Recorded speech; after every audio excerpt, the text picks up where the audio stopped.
Video ni khas untuk orang yang ada banyak koleksi cadar tapi tak boleh cover sampai ke lantai. Hari ni nak tukar skirting tilam ni. Yang ni dah lebih 10 tahun guna. Kainnya pun dah agak reput dah. Maklumlah dah lebih daripada 10 tahun. Dah berapa banyak kali pula kena cuci kan. Sebagai orang yang kerap tukar cadar, saya memang ada banyak simpan koleksi. Tapi semua yang ada tu tak adalah boleh tutup sampai ke lantai. Kadang tu adalah beli yang set juga, dapatlah free bedsheet macam ni.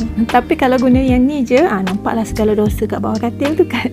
Jadi itulah antara puncanya saya tambahkan skirting. Nak jahit ni tak payah fikir panjang sangat pun. Pasangkan je dulu kat tilam, tegangkan, lepas tu tanda bahagian tepi macam ni. Dah boleh potongkan kain skirting. Biasanya saiz standard labuhnya anggaran 20.5 inci. Dah siap potong, lepas tu jahitlah ikut panduan garisan tadi sampailah ke hujung. Lipatnya tu nak rapat macam mana ikut suka hati masing-masing. Kalau nak gebu-gebas, lipatlah lebih sikit. Macam ni rupa dia yang dah siap. Kalau pasang skirting macam ni, bahagian cadar atasnya bolehlah tukar-tukar warna selagi.